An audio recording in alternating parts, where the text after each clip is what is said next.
Bayburt Kürtleri. Bayburt, yüz ölçümü ve nüfusu itibarıyla Türkiye'nin en küçük illerinden biridir. Yüz ölçümü bakımından 81 il içerisinde 74. sıradadır. Doğu Karadeniz sıradağlarının hemen güneyindeki Çoruh Vadisi'nde yer alır. Kuzeyde Trabzon ve Rize ile doğuda Erzurum, güneyde Erzincan ve batıda Gümüşhane illeri ile komşudur. 1927 nüfus sayımına göre Bayburt'ta 700 Kürt yaşıyormuş.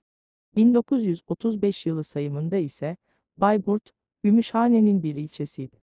1935 nüfus sayımına göre Gümüşhane'de 1720 Kürt yaşamaktaydı. Bayburt'ta çok sayıda Kürt vardır. Ama maalesef yazılı kaynaklar çok sınırlı.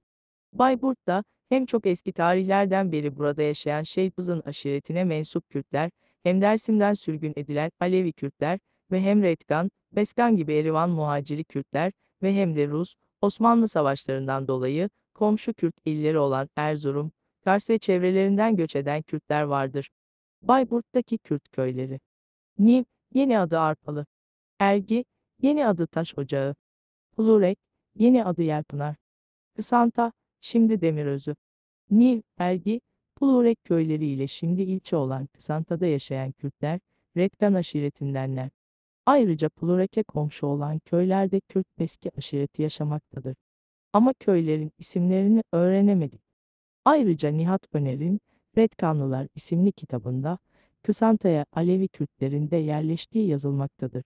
Diğer köyler: Aşağı Kışlak, Rüştü, Güder, Kopuz, Sarıharman. Güder, Kopuz ve Sarıharman köylerinde yaşayan Kürtler, Şeyhbızın aşiretindendir.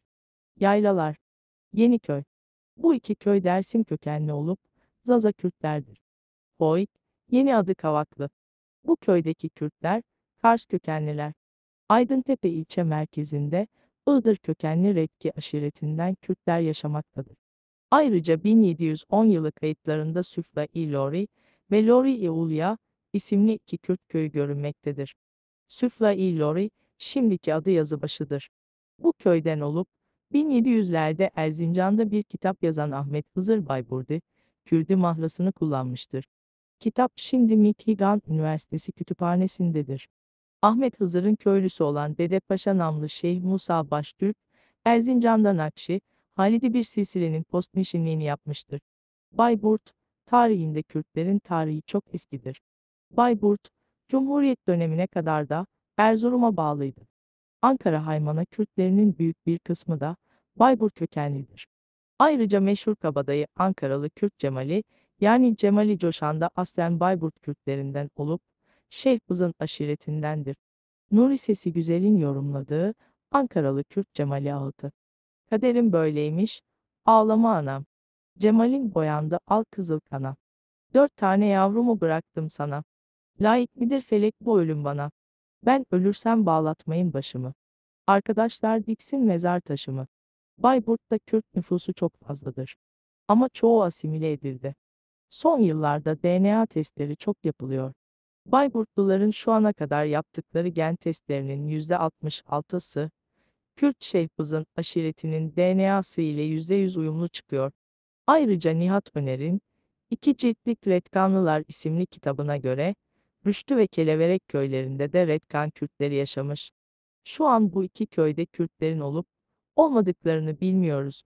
Erivan Kürtlerinin Bayburt'a iskan edilmeleri hakkında ayrıntılı bilgiler için bu kitaba mutlaka bakın. Kitabın sipariş linki videomuzun açıklama kısmında. İzlediğiniz için teşekkürler. Bu tür çalışmalarımızın sürebilmesi için YouTube Çağında Kurdan isimli kanalımıza katıl ve süper teşekkür bölümleri ile destek olun. Ve beğeni ile yorum yapın.